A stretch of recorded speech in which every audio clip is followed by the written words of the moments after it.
Hello friends. तो I hope कि आप लोग ने कॉग्जेट के लिए अप्लाई कर दिया होगा, उसमें सब कुछ करके फाइनल सबमिट भी कर दिया होगा। और अगर आपने नहीं किया है तो जितनी जल्दी हो सके उसको कर दीजिए, क्योंकि एप्लीकेशन में जितनी जल्दी अप्लाई कर दो उतना सही रहता है। बाद में क्या पता सर्वर का क्या हो क्या नहीं हो। तो अब की बात जो ये CBCS ने सिलेबस दिया है, तो सिलेबस जो है वो लास्ट ईयर वाला ही है। आप अगर वहाँ पे जाके डाउनलोड करते हैं CBCS की होम साइट पे कॉग्जेट 2024 पे, तो जो नीचे आप सिलेबस दिया हुआ है वो सैम्पल क्वेश्चन पेपर दिए हुए हैं, तो दोनों लास्ट ईयर वाले ही हैं। और सिलेबस को ओपन करेंगे तो उस पर 2023 लिखा भी है, देखिए आप देख सकते हैं कॉग्जेट 2023 लिखा हुआ है। तो सिलेबस वही है, हम एक बार इसको डिस्कस भी कर चुके हैं, लेकिन आज और अच्छे से डिस्कस करते हैं कि इसके अंदर जैसे ये जो सिलेबस होता है वो तो बेसिक ऊपर ऊपर की एक हेडिंग होती है, एक टॉपिक होता है, टॉपिक के अंदर भी सब टॉपिक होते हैं। तो हम बस सब टॉपिक देखेंगे, एकदम ब्रीफ नहीं देखेंगे, लेकिन इस सिलेबस से ज़्यादा देखेंगे कि अंदर और क्या क्या उसमें आ सकता है, क्या क्या हो सकता है। तो सिलेबस अगर पहले आपने वीडियो देखी है तो उसमें आपको थोड़ी बहुत नॉलेज होगी, और नहीं देखी तो कोई बात नहीं। तो स्टार्ट करते हैं। तो इसमें जो फर्स्ट पार्ट है, फर्स्ट पार्ट दिया हुआ है कि आपको कैट लेवल, कैट जो एग्ज़ाम होता है MBA के लिए, उस लेवल की रीजनिंग के जो क्वेश्चंस हैं वो आने हैं। मतलब जो आपके जनरल एबिलिटी के क्वेश्चन रहेंगे, रीजनिंग रहेंगे, वो आएंगे जो कि कैट लेवल के रहेंगे। तो उसका लेवल कोई बहुत हाई नहीं रहने वाला है, जनरल क्वेश्चंस रहते हैं। अगर आपने कभी भी रीजनिंग या मेंटल एबिलिटी ये सब क्वेश्चन सॉल्व किए हैं तो आपके आराम से हो जाएंगे। तो ये बेसिक तो फर्स्ट पार्ट हो गया। अब इसका जो सेकंड पार्ट है, सेकंड पार्ट में भी इसके 3 सब पार्ट है, A B O C। तो लाइन से देखते चलते हैं। तो जो A पार्ट है वो है elementary mathematics and basic of computation. तो इसमें मैथमेटिक्स के लिए आपको कोई बुक अलग से नहीं प्रेफर करनी है। जो आपकी NCERT 10th 11th 12th जो भी NCERT है, अब बेसिक या आप ग्रेजुएशन लेवल की एलिजिबिलिटी है तो 12th तक तो आ ही सकता है, और 12th तक का सिलेबस इसमें दिया भी है। इंटीग्रेशन और डिफरेंशिएशन, प्रोबेबिलिटी, ये सब 12th के लेवल के ही हैं। तो बेसिक जान लीजिए, आपकी जो 10th 11th 12th जिसके पास मैथमेटिक्स रहा होगा वो इसको अच्छा से कर पाएगा। तो ऐसा पैनिक होने की ज़रूरत नहीं है कि आप अगर आर्ट साइड से हैं कि मेरे पास मैथ नहीं था मैं कैसे करूँगा, या जो नॉन कंप्यूटर वाले हैं तो मैंने कभी कंप्यूटर नहीं पढ़ा, मैं प्रोग्रामिंग का कैसे करूँगा। सब बेसिक ही आएगा, क्योंकि अगर आप आर्ट साइड से हैं तो भाई आपका साइकोलॉजी में आपका अच्छी पकड़ रहेगी, या दूसरे सब्जेक्ट में अच्छी पकड़ रहेगी। बायो से थे आपको न्यूरो साइंस में अच्छी पकड़ रहेगी। बाकी जो मैथ वाले हैं उनको इसमें साइकोलॉजी और उसमें दिक्कत होगी। तो ऐसा कोई नहीं है, सबके लिए पेपर का एक ही जैसे रहना है कि किसी को कुछ सरल लगेगा, किसी को कुछ कठिन लगेगा। तो इसमें अब बेसिक ऑफ सेट्स है, तो सेट्स में जिन्होंने पढ़ा है उनको तो पता होगा, नहीं पढ़ा है तो सेट्स में जैसे बेसिक यूनिवर्सल सेट होते हैं, infinite set, finite set, power set, equal set, proper set, null set. तो ये सब सेट के टाइप होते हैं। तो ये सब इसमें आ जाएगा सेट्स में। उसमें भी ऑपरेशन होते हैं, उसमें भी नल सेट और यूनिवर्सल में वो सब होता है कि, और सब सेट होता है उसका। तो ये सब आ जाएगा आपका सेट में, जिसमें यूनियन होता है, इंटरसेक्शन होता है। तो यूनियन इंटरसेक्शन का मतलब है यूनियन पूरा ले लिया जाता है, इंटरसेक्शन जो दो पार्ट आ रहे हो बीच, मतलब जो कॉमन हो उसे इंटरसेक्शन बोलते हैं। तो इसके लिए आपको थोड़ा पढ़ना पड़ेगा तो आपको समझ में आ जाएगा। देन आपका रिलेशन है, तो रिलेशन में ये रिफ्लेक्सिव, सिमेट्रिक, ट्रांसटिव, इक्विवेलेंस कैसे प्रूव करते हैं ये सब आ जाएगा। देन आपका फंक्शंस आ जाएंगे इसी में डोमेन, कोडोमेन, रेंज। तो ये सब आपका रिलेशन में आ जाएगा। Recurrence and simple combination problem में इसमें आपका परम्यूटेशन एंड कॉम्बिनेशन आ जाएगा। परम्यूटेशन कॉम्बिनेशन में NPR NCR के फार्मूले आपको देखने रहेंगे, उस पर क्वेश्चन भी आ सकते हैं। छोटे क्वेश्चंस आएंगे, बहुत हाई लेवल क्वेश्चन नहीं आएंगे। देन आपका ये matrix and basic matrix algebra है। तो इसमें मैट्रिक्स आपका जो कॉलम वाला रहता है, रो एंड कॉलम रहते हैं, मैट्रिक्स है वो। तो इसमें भी मैट्रिक्स में जो रूल ऑफ मैट्रिक्स के अलजेब्रा का जो रूल होता है वो, उसमें communicative law, associative law, distributive law और ये डी मॉर्गन्स लॉ, तो ये सब उसमें लॉज होते हैं मैट्रिक्स अलजेब्रा में। एंड देन उसमें भी rule of transposition, inverse rule, ये इन्वर्स कैसे निकालते हैं, ट्रांसपोजिशन क्या होता है, ये होता है। एंड आपको इसमें भी आइडेंटिटी, जो मैट्रिक्स की आइडेंटिटी होती है कि वो अगर 1 का है तो खाली 1 रहेगा, अगर 2/2 की मैट्रिक्स है तो 1 0 0 1 ऐसे रहता है।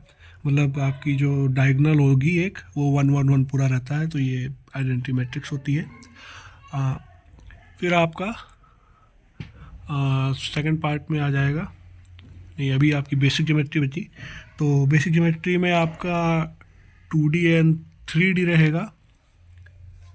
2D matrix, sorry 2D geometry में आपका जनरल फॉर्म ऑफ लाइन आ जाएगा, स्लोप आ जाएगा, इंटरसेप्ट आ जाएगा, पॉइंट स्लोप, और उसके स्लोप का फार्मूला जो m होता है, और del y by del x, ये सब हो जाएगा। डिस्टेंस फार्मूला यूज हो सकता है, पैरेलल लाइन का फार्मूला कि अगर दो स्लोप है m1 m2 इक्वल टू -1 रहेगा तो ये पैरेलल लाइन है। Mid point formula, angle formula, area, मतलब अगर कोई ट्रायंगल दिया हुआ है, उसके वर्टेक्स दिए हुए हैं, तो आप एरिया कैसे निकालेंगे, तो एरिया फार्मूला जो होता है। तो यही सब 2D ज्योमेट्री में ये सब आ जाएगा। सेक्शन फार्मूला इंटरनल के लिए, एक्सटर्नल के लिए। एंड अगर 3D ज्योमेट्री की बात करें तो 3D ज्योमेट्री मुश्किल से ही पूछे, क्योंकि 3D ज्योमेट्री थोड़ा हाई लेवल हो जाता है। फिर भी बात कर ले रहे हैं, इसमें साइन कोसाइन फंक्शन होता है, डायरेक्शन कोसाइन होता है, LMN L² + M² + N² = 1 होता है, ये आइडेंटिटी होती है। बस इसमें होता तो बहुत कुछ है, वेक्टर आ जाते हैं, फिर इसमें प्लेन्स आ जाते हैं, प्लेन में भी अंदर उसके भी बड़े बड़े फार्मूले हैं। तो सब आप एक बार पढ़ लीजिएगा। मुश्किल ही है कि इसमें 3D ज्योमेट्री से क्वेश्चंस आए। देन आपका जो बी पार्ट है वो कैलकुलस का है। तो कैलकुलस में सबसे पहले आता है लिमिट। तो लिमिट में आपको बेसिक इसका जो फार्मूले, मतलब वो जो बेसिक वो हैं कि साइन एक्स है, उसकी x 0 पे लिमिट क्या होगी, तो 0 हो जाता है। cos x की 0 पे लिमिट 1 हो जाती है। तो ये बेसिक लिमिट का आपको देख के चलना है। एल हॉस्पिटल रूल से कोई क्वेश्चन भी आ सकता है। एक्शन का फार्मूला क्या होता है लिमिट में, एक्सट्रीमा क्या होता है, एंड लिमिट के बाद आ जाएगा आपका डिफरेंशिएशन भी लिमिट से ही आता है। तो वो उसका फार्मूला क्या होता है, जैसे limit s tend to 0 f(x + h - f(x)/h। तो ये डिफरेंशिएशन निकाला आता है लिमिट से। तो इसमें भी x का डिफरेंशिएशन क्या होगा, x की पावर n का डिफरेंशिएशन क्या होगा।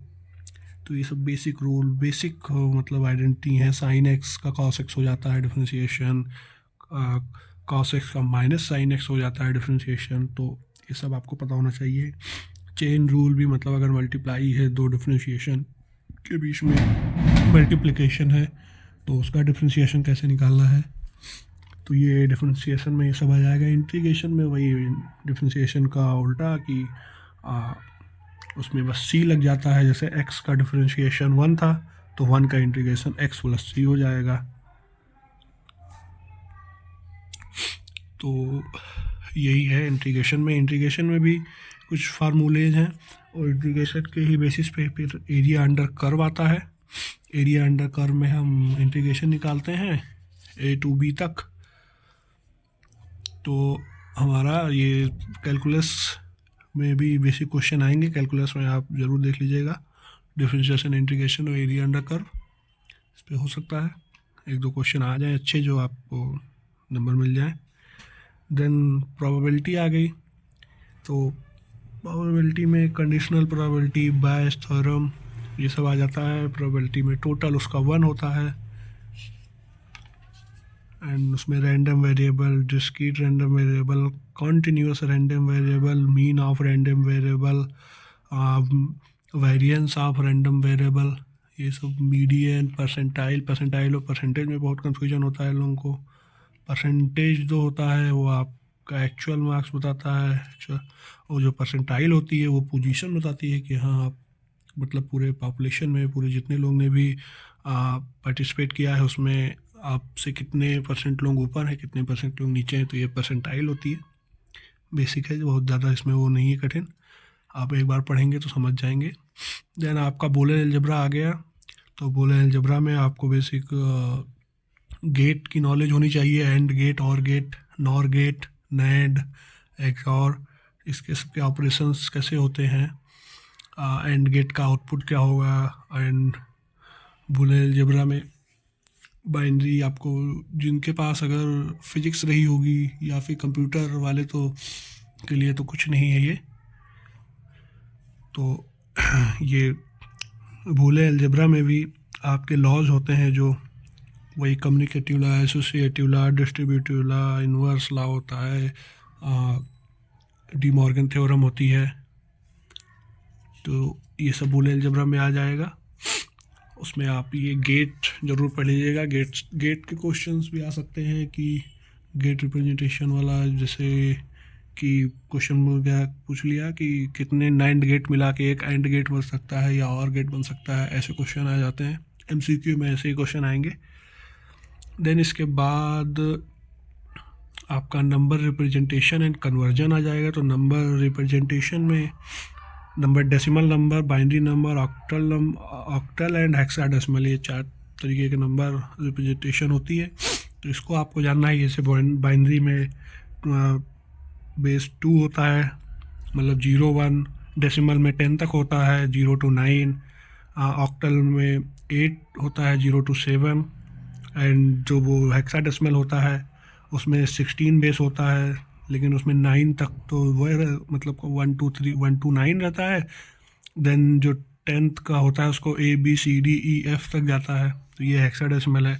इसी में कन्वर्जन भी आ जाता है कि अगर आपको बाइनरी नंबर दे दिया है, इसको डेसिमल में कन्वर्ट करिए, या ऑक्टल नंबर है उसको बाइनरी में कन्वर्ट करिए, ऐसे आ जाते हैं। तो ये कन्वर्जन हो गया। तो कन्वर्जन बहुत कठिन नहीं है। कन्वर्जन आप एक कोई वीडियो देख लीजिएगा या हम ही एक वीडियो बना देंगे। तो बेसिक यही रहेगा, बाइनरी और डेसिमल में ही क्वेश्चन आते हैं, हेक्साडेसिमल और ऑक्टल में नहीं जाएंगे कभी भी। तो ये हमारा हो गया मैथमेटिक्स का इतना पार्ट हो गया। अब देन इसके बाद जो ई पार्ट है वो प्रोग्रामिंग का है। तो प्रोग्रामिंग में variable type, declaration, assignment, conditional, तो ये सब जो दिया हुआ है इस पे सब पे आप ज़्यादा ध्यान न दीजिए। अगर लास्ट ईयर का देखा जाए तो उसमें सिंपल सा एक कोड आया था जो कि सूडो कोड था, और उसमें आउटपुट पूछा गया था कि इसका आउटपुट क्या होगा। और क्वेश्चन था कि अगर मतलब क्या नाम है, आधा ही प्रोग्राम, जैसे प्रोग्राम के पार्ट थे तो उसमें ऊपर का पार्ट का अगर किया जाए तो क्या होगा, या यहाँ एक ही जो वैल्यू है अगर 10 थी हम 15 रख दे रहे हैं तो आउटपुट क्या होगा। तो ऐसे सिंपल क्वेश्चन आए थे। तो इसके लिए पाइथन की थोड़ी बेसिक नॉलेज, बस बहुत बेसिक नॉलेज चाहिए, बाकी रहता है उसमें पूरा मैथ का ऑपरेशन ही है। अगर आप उसमें समझ जाएंगे कि यहाँ कैसे एग्जीक्यूट होता है, टॉप टू बॉटम एग्जीक्यूट होता है, तो ये आपको पता होना चाहिए। बेसिक आप देख लीजिए, उसके कुछ एग्जांपल देख लीजिए तो आपको समझ में आ जाएगा। एंड ये HCF, LCM और ये प्राइम नंबर, फैक्टोरियल, इन सब के एक प्रोग्राम देख लीजिए। इन्हीं सब के जनरल ये सब क्वेश्चन रहते हैं, इन्हीं सब पे बेसिक एक प्रोग्राम आ जाएगा और आपसे पूछ लेगा कि इसका आउटपुट क्या है। तो आप 2-4 देख लेंगे तो आपको समझ में आ जाएगा कि हाँ उसमें करना क्या है। बाकी जिनको प्रोग्राम की नॉलेज है तो अच्छी बात उनके लिए। तो अब आते हैं बी पार्ट पे इसके, जो है elementary cognitive psychology and basic of hypothesis testing. तो जो भी बीए साइकोलॉजी किए हैं उनके लिए ये स्कोरिंग पॉइंट रहेगा, वो ये पहले पढ़ चुके हैं। तो साइकोफिजिक्स सबसे पहले इसका टॉपिक है। साइकोफिजिक्स में एब्सोल्यूट एंड डिफरेंस थ्रेशोल्ड होता है। थ्रेशोल्ड बेसिक वही होती है कि जहाँ पे हम डिफरेंस पता कर पाएँ कि कोई चीज़ चेंज हो रहा है।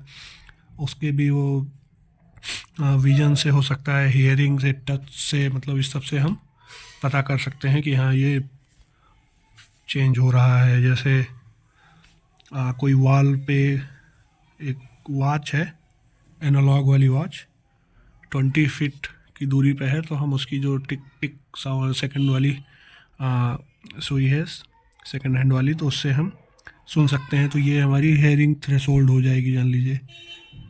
या अगर आपकी स्किन पे है, स्किन पे आप 2 पॉइंट थ्रेशोल्ड करके एक वो भी होता है प्रैक्टिकल। तो अगर आप 2 पॉइंट टच कर रहे हैं और आप सब्जेक्ट से पूछ रहे हैं कि आप कहाँ किया, तो उसकी जितनी हम उसके बीच में जितनी डिस्टेंस कम करते जाएंगे, फिर एक ऐसा आएगा कि हम 2 पॉइंट तो करेंगे लेकिन उसके बीच की डिस्टेंस इतनी कम रहेगी कि उसे लगेगा कि एक ही जगह टच किया जा रहा है। तो यही सब थ्रेशोल्ड होता है। इसके बारे में आप पढ़ेंगे तो आपको ज़्यादा अच्छे से पता चलेगा। इसी में वेबर एंड फिक्नर लॉ, इसमें सब पे थ्योरी फॉर्म में ही क्वेश्चन आ सकते हैं, न्यूमेरिकल में तो नहीं आएंगे, न्यूमेरिकल बहुत हाई हो जाएगा। जिसमें रिएक्शन टाइम मेजरमेंट होता है and flicker fusion threshold factor, जो ये रिएक्शन टाइम को अफेक्ट करता है, वो एज हो सकता है, डिस्ट्रैक्शन हो सकता है, फिजिकल फिटनेस, तो ये सब अलग चीज़ है। देन इसके बाद आ जाएगा आपका लर्निंग। तो लर्निंग बेसिक 2 टाइप की होती है, एक एसोसिएटिव लर्निंग होती है, एक नॉन एसोसिएटिव लर्निंग। एसोसिएट में जो हम किसी चीज़ को रिस्पेक्ट में किसी चीज़ को रख के उससे याद करते हैं, तो एसोसिएटिव, नॉन एसोसिएटिव, ये सब पढ़िएगा आप। और देन इसमें ये क्लासिकल कंडीशनिंग हो जाएगी या ऑपरेटेंट कंडीशनिंग हो जाएगी। 2 टाइप की कंडीशनिंग होती है एसोसिएटिव लर्निंग में। नॉन एसोसिएटिव में हैबिचुएशनल एंड सैनिटाइजेशन होता है। देन उसके बाद आपका आता है मेमोरी। मेमोरी बहुत बड़ा टॉपिक है साइकोलॉजी का और इजी भी। तो मेमोरी में मॉडल ऑफ मेमोरी है जो एटकिंसन एंड शिफ्रिन ने दिया था 1968 में। उसमें इन्होंने बेसिक यही बताया था, जो हमारा ब्रेन है वो कंप्यूटर की तरह वर्क करता है। तो उसमें मतलब जैसे पहले इनपुट जाता है, फिर प्रोसेसिंग होती है, फिर आउटपुट मिलता है। तो उसी टाइप हमारा ब्रेन भी पहले इनपुट लेता है। इनपुट जैसे मान लीजिए हमने कहीं किसी गर्म चीज़ पे हाथ रख दिया, तो हमें पहले इनपुट गया, हमारे ब्रेन में प्रोसेसिंग हुई कि हाँ ये गर्म है, फिर वहाँ से जो आउटपुट आया, सिग्नल आया मसल्स के पास कि हटाओ वरना हमारा नुकसान हो जाएगा, हम जल जाएंगे। तो ये प्रोसेस बहुत फास्ट होती है। तो मतलब यही हो गया input, processing and output. Then उसके बाद ये प्रोसेस ऑफ मेमोरी जो होती है, तो process of memory encoding, storage and retrieval, ये टाइप की होती है। देन वर्किंग मेमोरी क्या होती है, एंड ये विजुअल, एस्थेटिक्स, सेमेंटिक, ये मतलब 3 वेज होते हैं जिनसे हम इनको इनकोड करते हैं। फिर इसके बाद टाइप्स ऑफ मेमोरी में सेंसरी मेमोरी आ जाएगा आपका, शॉर्ट टर्म मेमोरी आ जाएगा एंड लॉन्ग टर्म मेमोरी आ जाएगा। उसमें भी अंदर भी सेंसरी मेमोरी में कि मतलब सेंसरी मेमोरी जो होती है वो आप तक 2 सेकंड तक रहती है। सेंसरी मेमोरी भी 2 टाइप की होती है, iconic, iconic. And short term memory होती है वो 30 सेकंड तक रहती है। एंड जो लॉन्ग टर्म मेमोरी होती है वो हमेशा परमानेंटली जो हम सेव मेमोरी होती है उसे लॉन्ग टर्म मेमोरी बोलते हैं। और उसी में ये भी आ जाएगा जो चंक्स नंबर होता है कि मैक्सिमम हम 7 + -2 नंबर तक याद कर सकते हैं, जो कि मतलब मिलर ने बताया था शॉर्ट टर्म मेमोरी में जो किया जाएगा। एंड लॉन्ग टर्म मेमोरी के भी टू टाइप्स होते हैं, एक्सप्लिसिट एंड इम्प्लिसिट। एक्सप्लिसिट को डिक्लेरेटिव कहते हैं एंड इम्प्लिसिट को नॉन डिक्लेरेटिव कहते हैं। एक्सप्लिसिट की भी दो टाइप होती है, एपिसोडिक एंड सेमेंटिक। तो ये सब आपको ये ब्रीफ में पढ़ना पड़ेगा, एक्सप्लिसिट एंड इम्प्लिसिट। ये बहुत इंपॉर्टेंट है, ये बताया भी गया है इसमें, सिलेबस में भी लिखा है। तो एपिसोडिक सेमेंटिक हो गया, एक्सप्लिसिट की जो होती है। फिर इम्प्लिसिट है, इम्प्लिसिट हमारी नॉन कॉन्शियस होती है, इमोशनल प्रोसीजर मेमोरी भी कहते हैं। That memory is the process of maintaining information over time. तो कुछ ये सब मेमोरी के डिफिनीशंस हैं। बाकी मेमोरी पे बेसिक क्वेश्चन आएंगे तो इसी पे आएंगे, लॉन्ग टर्म शॉर्ट टर्म में अंदर आके। देन आपका आ जाएगा परसेप्शन। तो विजुअल परसेप्शन, एंड जो ये परसेप्शन होता है वो आपने देखा होगा एग्जांपल की, एक एरो होता है तो उसमें एक एरो अंदर की तरफ रहेगा, दोनों तरफ अंदर के तरफ एरो लगेंगे, और एक लाइन पे दोनों तरफ बाहर के एरो लगेंगे। तो एक देखने में लगता है कि एक बड़ा है एक छोटा है। तो यही सब परसेप्शन है। परसेप्शन में कलर परसेप्शन, डेप्थ परसेप्शन जो कि 3D में आ जाता है, ये सब आ जाएगा। और ये मोशन परसेप्शन, बाइनोक्यूलर क्लूज होते हैं उसमें 3D में, मोनोक्यूलर, बाइनोक्यूलर क्लूज। देन इसमें जो परसेप्चुअल ऑर्गेनाइजेशन आएगा, और इसमें इसके जो प्रिंसिपल होते हैं, proximity, similarity and continuity, closure. तो ये सब इसके प्रिंसिपल हो गए। तो देन इसके बाद आपका आएगा बेसिक ऑफ हाइपोथेसिस टेस्टिंग। तो हाइपोथेसिस टेस्टिंग में इसमें आपके न्यूमेरिकल आ सकते हैं छोटे छोटे, और न्यूमेरिकल के साथ साथ वैसे क्वेश्चन भी आ सकते हैं रिटर्न टाइम में। तो हाइपोथेसिस टेस्टिंग में इसमें नल हाइपोथेसिस क्या होता है, अल्टरनेट हाइपोथेसिस क्या होता है, टेस्ट स्टैटिक, यही सब है। तो इसमें पहले तो नल हाइपोथेसिस और अल्टरनेट हाइपोथेसिस देखते हैं, उसको लिखते कैसे हैं, डिनोट कैसे करते हैं। नल हाइपोथेसिस का H0 या H0 बोल सकते हैं, अल्टरनेट को HA या H1 से डिनोट करते हैं।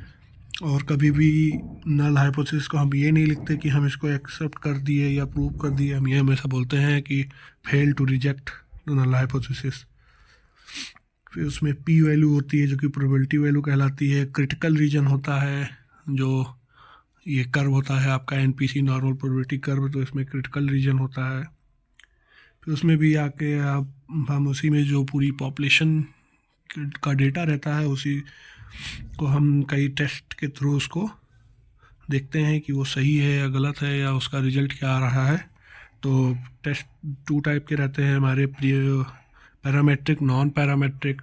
पैरामेट्रिक में हमारा ये T test, Z test, F test. Non parametric में काई स्क्वायर टेस्ट और एनोवा, ये सब आ जाएगा। तो T टेस्ट में भी आपको ये सब देखना पड़ेगा। T टेस्ट जो होता है स्मॉल सैंपल टेस्ट के लिए होता है, जेट लार्ज सैंपल टेस्ट के लिए होता है। इनके अलग अलग फार्मूलेज होते हैं, फार्मूला का भी आप तो ध्यान रखना है, क्योंकि आपका ये इंटरव्यू में भी पूछा जा सकता है। चलिए आप लंबा, अगर कोई लेंदी टॉपिक है तो हो सकता है वो आपके उसमें MCQ में ना आए, लेकिन हो सकता है वो टॉपिक आपका इंटरव्यू में पूछ लिया जाए। तो इस पे आपको बेसिक ध्यान रखना है। और बाकी ये उनके लिए है जो ये स्टैटिक्स को पढ़ चुके हैं। अगर आपने नहीं पढ़ा है, आप जैसे दूसरे किसी साइट से हैं, तो बेसिक आपका बैकग्राउंड जो रहेगा इंटरव्यू में वही पूछते हैं। तो इंटरव्यू की अभी बात नहीं कर रहे हैं, अभी बात करते हैं टेस्ट की। टेस्ट में 40 क्वेश्चंस आएंगे। आप 40 क्वेश्चन 1 नंबर का रहेगा, मतलब 40 नंबर का क्वेश्चन रहेगा।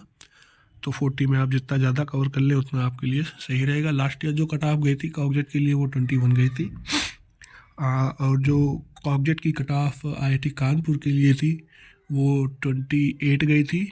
और ये जनरल की मैं बता रहा हूँ, बाकी सबकी याद नहीं मुझे। तो आप जनरल की कट ऑफ देख के चलिए, आप कैटेगरी की मत सोचिए। एंड देन जो IIT दिल्ली की कट ऑफ थी, तो IIT दिल्ली ने 24 कट ऑफ लिया था, लेकिन IIT दिल्ली इस बार कॉग्जेट से एडमिशन नहीं ले रहा है। तो ये जेट टेस्ट, F टेस्ट, इसकी वैल्यू क्या होगी, वेरिएंस, काई स्क्वायर टेस्ट, इसमें क्या होता है। तो ये आपका बेसिक ये सब टेस्ट का हो गया। फिर आपका ये डेटा इंटरप्रिटेशन आ गया, जिसमें ग्राफ्स आएंगे। डेटा को जो हम रिप्रेजेंट करते हैं ग्राफ फॉर्म में, तो वो आपको आना चाहिए।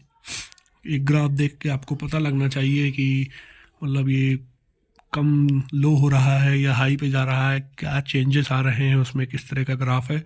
तो ग्राफ में आपका bar graph, histograph, pie chart, तो ये सब आ जाएंगे। तो बेसिक ग्राफ में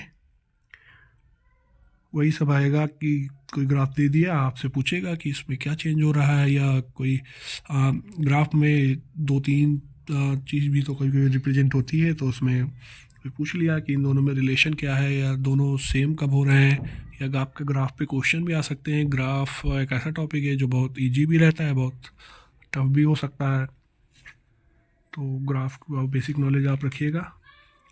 देन आप आते हैं इंट्रोडक्शन टू न्यूरो साइंस में, सी जो है हमारा। तो इसमें 3 टॉपिक है: basic neuro anatomy, basic neuro psychology and function of different region of brain. हाँ, तो जो पहला है बेसिक न्यूरो एनाटॉमी। तो न्यूरो एनाटॉमी में आपका आ जाएगा मेजर डिवीजन ऑफ ब्रेन, जो कि fore brain, mid brain, hind brain होता है। उसमें भी अनदर वे में भी हो सकता है, cerebrum, cerebellum and brain stem. उसमें फिर ये कॉर्टिकल एंड सब कॉर्टिकल स्ट्रक्चर होता है, जिसमें अमाइगडाला आ जाएगा, आपका लिम्बिक सिस्टम आ जाएगा। इसमें हेमिस्फीयर ऑफ द ब्रेन कैसे होता है, और देन आपका जो orientation and plane of section है, तो ओरिएंटेशन कैसा है, मतलब ये जो position and direction of brain structure, इसी को डिस्क्राइब करते हैं। इसके लिए स्पेशल वर्ड होता है। जैसे एग्जांपल, अगर फ्रंटल लोब का आपको बताना चाहिए कि फ्रंटल लोब किधर है, तो आप ये नहीं बताएंगे कि ऑसिपिटल के आगे है, आप बताएंगे रोस्टल टू द ऑसिपिटल। तो रोस्टल का मतलब होता है एंटीरियर, तो एंटीरियर, पोस्टीरियर, सुपीरियर, इंफीरियर, या इसी को रोस्टल, कैडुअल, डॉर्सल, वेंट्रल भी कहते हैं। तो इस तरीके भी क्वेश्चन आ सकते हैं कि which lobe is posterior to occipital lobe, तो इस फ्रंटल हो जाएगा। और जो प्लेन्स होते हैं, प्लेन्स में 3 प्लेन होते हैं: coronal plane, horizontal plane and sagittal plane. इसका बेसिक मतलब ये रहता है कि हम ब्रेन को अगर कट करें तो 3 तरीके कट कर सकते हैं। जैसे आप एक एग्जांपल लीजिए, अगर एक आलू है तो हम उसको ऊपर से काटें खड़ा खड़ा, तो हमारा वो क्रोनल प्लेन हो जाएगा, जिसमें ज्यूम करिए कि फ्रंटल लोब आगे निकल गया और जो टेम्पोरल है वो पीछे हो गया। तो मतलब इस तरह आलू अगर सीधा सीधा ऐसे रखा जाए, और अगर आलू को हम जैसे बर्गर काटते हैं बीच से हॉरिजेंटली काटें, तो वो हॉरिजेंटल प्लेन हो गया। और सेगाइटल प्लेन, अगर उसको हम लंबा लंबा खड़ा खड़ा काट दें तो सेगाइटल प्लेन होगा। मतलब जो दो हेमिस्फेयर हैं ब्रेन के, दोनों को अलग कर दें तो सेगाइटल प्लेन हो गया। तो इसको आप जब पढ़ेंगे तो आपको अच्छे से विजुलाइज हो जाएगा, सही से समझ में आएगा। तो इसी को हम स्टेरियोटैक्सिक एटलस भी बोलते हैं। इस सब वर्ड का हम यूज करते हैं डॉर्सल का, कि हम मतलब जो डॉक्टर्स होते हैं वो बताते हैं कि मतलब न्यूरो साइंटिस्ट यूज करते हैं। अगर कोई प्रॉब्लम बतानी है तो वो बताएंगे कि एंटीरियर टू द फ्रंटल या पोस्टीरियर टू द ऑसिपिटल, ऐसे बताएंगे। तो हाँ, ये हो गया orientation and plane of section. फिर आ रहा है आपका पेरिफेरल नर्वस सिस्टम। तो पेरिफेरल नर्वस सिस्टम में आपका मतलब हमारा जो ह्यूमन होता है, ह्यूमन बींग, उसमें 2 रहते हैं, सेंट्रल नर्वस सिस्टम और पेरिफेरल नर्वस सिस्टम। तो सेंट्रल नर्वस सिस्टम में तो हमारा ये ब्रेन आ जाता है, ब्रेन एंड ये मेडुला, पॉन्स, एंड जो सेंट्रल नर्वस सिस्टम होता है, सेंट्रल नर्वस सिस्टम में हमारा बाकी सब ऑर्गन्स आते हैं। जैसे सेंस ऑर्गन आ गया, पार्ट्स ऑफ बॉडी, मसल्स आ गए, ग्लैंड्स आ गए, तो ये सब पीएनएस में आते हैं। और PNS and CNS, PNS CNS आपस में कनेक्ट रहते हैं, जो रेस्ट ऑफ बॉडी को कनेक्ट करते हैं। तो ये पेरिफेरल नर्वस सिस्टम का है, इसका आप बेसिक पढ़ लीजिएगा। बाकी आप आते हैं न्यूरो साइंस में। तो न्यूरो साइंस में भी बेसिक वही चीज़ है, हम अंदर उसका थोड़ा और अंदर जाएंगे, जैसे फंक्शंस आ जाएंगे न्यूरो साइंस में कि सेरिब्रम का फंक्शन, सेरिबेलम का फंक्शन, ब्रेन स्टेम का फंक्शन। तो उसी में right brain and left brain भी आएगा, जो उसको कनेक्ट करता है वो कॉर्पस क्लोसम बोलते हैं, राइट और लेफ्ट हेमिस्फीयर को जो कनेक्ट करता है, बीच में रहता है। देन उसमें सेरिब्रम में लोब्स आ जाएंगे, फ्रंटल लोब के फंक्शन क्या होते हैं, जैसे personality development, behaviour, cognitive thinking, emotion, problem solving, ये सब हमारा फ्रंटल का हो जाता है। पेराइटल लोब होता है जिसमें सेंस ऑफ टच होता है, मतलब सेंसरी रिसेप्टर होता है, सेंसरी स्ट्रिप होती है पेराइटल लोब में। Visual, spatial and visual perception के लिए इसका यूज होता है पेराइटल का। ऑसिपिटल जो होगा, ऑसिपिटल बेसिक आपका ये विजन के लिए होता है, कलर, लाइट एंड मूवमेंट का बेसिक विजन के लिए ऑसिपिटल माना जाता है। एंड जो टेम्पोरल लोब है वो हियरिंग का हो गया, मेमोरी बैलेंस का हो गया, एंड वर्निक्स एरिया भी होती है जो कि लैंग्वेज में काम आती है। तो लैंग्वेज में Wernicke's area and Broca's area दो चीज़ होते हैं, जिससे ये डिसऑर्डर भी होता है, एफेसिया बोलते हैं, Wernicke's aphasia, Broca's aphasia. Then हमारा जो कॉर्टेक्स होता है, तो जो सरफेस ऑफ सेरिब्रम होता है उसी को हम कॉर्टेक्स बोलते हैं। And the cortex contains 16 billion neurons. जो हमारा कॉर्टेक्स होता है वो 16 बिलियन न्यूरॉन्स कवर करता है। फिर उसी में डीप स्ट्रक्चर में अगर जाए तो हाइपोथैलेमस, पिट्यूटरी ग्लैंड आ गया, pineal gland, thalamus, basal ganglia, limbic system. तो ये सब मोटा मोटा हो गया, इसमें आप अंदर से अंदर पढ़िएगा। देन आपका ये glial cell and action potential, synapse, ये सब आपका आ जाएगा उसमें न्यूरॉन्स में, कि न्यूरॉन्स में जो ट्रांसमिशन कैसे होता है। एंड एक चीज़ छोटा CSF होता है, जो सेरेब्रो स्पाइनल फ्लूइड होता है, जो कि हमारे ब्रेन को एक सपोर्ट देता है कि ब्रेन में कोई स्ट्रोक ना आए। एंड हमारे उसको जो बैकबोन होती है, हमारा ब्रेन उसी पे तो खाली लटका हुआ है, तो सेरेब्रो स्पाइनल फ्लूइड उसको सपोर्ट देता है। एंड सेरेब्रो CSF का और भी बहुत काम होता है। देन हमारी क्रेनियल नर्व्स होती हैं ब्रेन में, जो कि 12 पेयर होती है क्रेनियल नर्व की। उनका अलग अलग फंक्शन होते हैं, जैसे ऑल्फैक्टरी का स्मेल हो गया, ऑप्टिक का विजन हो गया, ऑक्यूलोमोटर का मूवमेंट ऑफ आई हो गया, movement of I oblique pupil, और टॉक्लियर का हो गया, मूव्स ऑफ आई, इसका भी होता है। ट्राइजेमिनल का फेस सेंसेशन, एब्डुसेंस का मूवमेंट ऑफ आई, फेशियल का हो गया, फेस मूव एंड सलाइवा जो आता है, वेस्टिबुलर का हियरिंग एंड बैलेंस, ग्रासोफेंजियल का टेस्ट एंड सेलो, वेगस का heart rate, digestion, and accessories जो 11th है उसका moves of head, and last hypoglossal moves of tongue. तो 12 पेयर ऑफ कर्नियल नर्व्स है, ये आप याद रख लीजिए, आगे भी काम आएगा अगर आप कॉग्निटिव साइंस में आगे जा रहे हैं। फिर देन मीनिंजेस होती हैं ब्रेन में, जो ब्रेन के बाद जो लेयर होती है उसको मीनिंजेस बोलते हैं। 3 लेयर बेसिक होती है, ड्यूरामेटर, आर्कनाइड एंड पियामेटर। इसके बीच में भी एक सब आर्कनाइड होती है। तो ये आपका बेसिक ये न्यूरोसाइकोलॉजी में हो गया। एंड देन आपका reflex arc and reflex action, दो चीज़ है। तो रिफ्लेक्स आर्क जो है हमारे ब्रेन स्टेम से कंट्रोल होता है, जो बहुत ज़्यादा मतलब एकदम सडन जो हमको कोई वर्क करना होता है, जैसे हमने गलती से किसी गर्म चीज़ को छू लिया तो हम मतलब नॉर्मल तो हम हाथ हटाएंगे, लेकिन अभी मान लीजिए प्लेट में कोई खाना है, वो खाना हम उठाए लेकिन गर्म है, हम अगर तुरंत छोड़ेंगे तो खाना गिर जाएगा।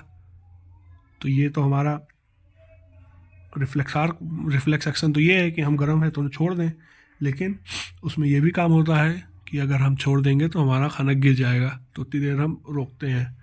तो रिफ्लेक्स आर्क जो होता है ये बहुत जल्दी काम होता है, मतलब ब्रेन तक आपका सिग्नल जाता ही नहीं है। जब तक ब्रेन तक जाता है तब तक यहाँ पे एक्टिविटी हो जाती है। तो वो जब बॉडी को कुछ हार्म होने वाला होता है तो रिफ्लेक्स आर्क काम करता है, जैसे आँख बंद हो जाती है तुरंत आपकी। तो बहुत एग्जांपल है रिफ्लेक्स आर्क के। एंड देन इसी में रिसेप्टर्स भी आते हैं, और रिसेप्टर्स एंड स्टिमुली जो होता है तो केमो रिसेप्टर होता है, thermo receptor, noci receptor, photo receptor, ultra violet receptor. तो ये सब टेम्परेचर और इसका सबको सेंस करता है। एंड तो ये आपका हमारा ये टॉपिक अगर देखें तो एक मोटा मोटा हमने इसके बारे में जान लिया है। बाकी आप और बेसिक से जितना इसको अच्छे से पढ़ पाएँ उतना ही आपके लिए सही रहेगा। एंड देन आपके लिए रेफरेंस दिया हुआ है। तो बुक्स जो है देखिए, 12th की मैथमेटिक्स की बुक दी गई है CBSE की रेफरेंस के लिए। एंड कंप्यूटेशन के लिए 11 और 12 बुक यूज़ कर सकते हैं CBSE की। No specific programming language is needed, तो मतलब कोई भी लैंग्वेज आपको नहीं आने वाली है। सीडो कोड आएगा तो वो सब बेसिक ही रहता है। आप अगर पाइथन समझ में आ रही है आप पाइथन पढ़ लीजिए, सी समझ में आ रहा है सी पढ़ लीजिए, C++ पढ़ लीजिए, जो भी हो। अगर आपको सी की हल्की भी नॉलेज है तो वो तो हर सब में यूज होता है। सी तो पेरेंट लैंग्वेज है, तो आपको कोई बेसिक लैंग्वेज नहीं चाहिए, आपको बस ये चाहिए कि कैसे एग्जीक्यूट होता है प्रोग्राम। एंड ये सब बुक्स दिए हुए हैं अलग अलग चीज़ के लिए। इसके मंगल है statics in psychology and education के लिए, ये बहुत अच्छी बुक है, इसको आप ज़रूर पढ़िएगा, आगे भी आपको काम आएगा अगर आप इसमें MSc करते हैं तो। And neuro science and cognitive psychology सबके लिए अलग अलग बुक दी हुई है, जो भी आपको अवेलेबल हो पाए वो आप देखिए। बाकी डायरेक्ट आप टर्म सर्च करके भी गूगल से पढ़ सकते हैं, गूगलिंग करिए। And best of luck for exam, और जो भी मुझसे संभव होगा मैं आपको उसका नोट्स या फिर जो भी जिस हिसाब से आपके पास शेयर कर दूंगा। तो और बाकी जिन्होंने भी अप्लाई नहीं किया है और अप्लाई करना है उन्हें तो जल्दी ही अप्लाई कर दें, वेट मत करें। एंड IIT गांधीनगर भी अप्लाई कर दीजिए। Okay, have a nice day.